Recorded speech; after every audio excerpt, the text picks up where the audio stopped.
Hi అండి, welcome back to our channel. ఈరోజు జరగబోయే సీరియల్లో అసలు కావ్యని ఏమని అడుగుతుంది, అలానే తినే మధ్యలో మరి అన్నం వదిలేసి మరి కావ్య ఎందుకు వెళ్ళిపోతుందో తెలుసుకోబోతున్నాం. సో ఎలాంటి లేట్ లేకుండా డైరెక్ట్ సీరియల్కి వెళ్ళిపోదామండి. చిన్న రిక్వెస్ట్ అండి, మీరు కనుక మన ఛానల్ని ఫస్ట్ టైం చూసినట్టయితే తప్పకుండా సబ్స్క్రైబ్ చేసుకోండి.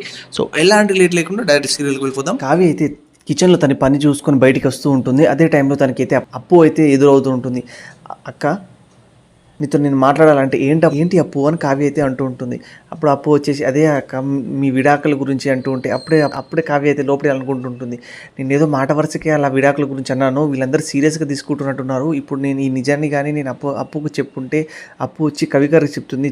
కవి గారు వెళ్ళి డైరెక్ట్గా వారికి చెప్పే అవకాశం ఉంది. అయ్యో, ఇలాంటి నిజాలు నేను ఏం చెప్పకూడదే అని అక్కడి నుంచి అయితే సైలెంట్గా వెళ్ళిపోతూ ఉంటుంది. ఇప్పుడు ఇవన్నీ చూసిన అప్పు అయితే ఎంతో బాధపడి అన్నం కూడా తినడానికి వెళ్లకుండా తన రూమ్లోకి అయితే వెళ్ళిపోతుంటుంది.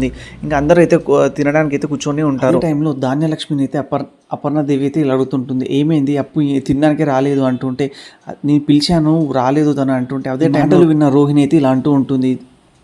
అప్పు వెళ్ళి వాళ్ళ అక్కతో మాట్లాడదామని చూసింది. వాళ్ళ అక్క అయితే ఎడామడా తిట్టి పట్టేసింది. ఆ మాటలు విన్న అప్పు అయితే అసలు తినడానికి రాలేదు. అసలు ఏమేమనిందో వాళ్ళ అక్క, పాపం గర్భిణికి ఎన్నెన్ని మాటలు పడాల్సి వస్తుందో అంటూ ఉంటే, ఈ మాటలు విన్న పక్కనే ఉన్న ధాన్యలక్ష్మి అయితే ఎంతో బాధపడుతూ ఉంటుంది.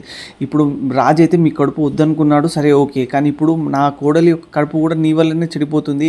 నువ్వు ఎందుకు అలా మాట్లాడుతున్నావు, ఎందుకు తనని అలా తిడుతున్నావు అంటే, ఈ మాటలు విన్న కావ్య అయితే ఎంతో బాధపడుతూ అక్కడ నుంచి తిండి కూడా వదిలేసి పక్కకి వెళ్ళిపోతూ ఉంటుంది. అపర్ణదేవి ధాన్యలక్ష్మిని ఎంతో కోపంగా చూస్తూ ఉంటుంది.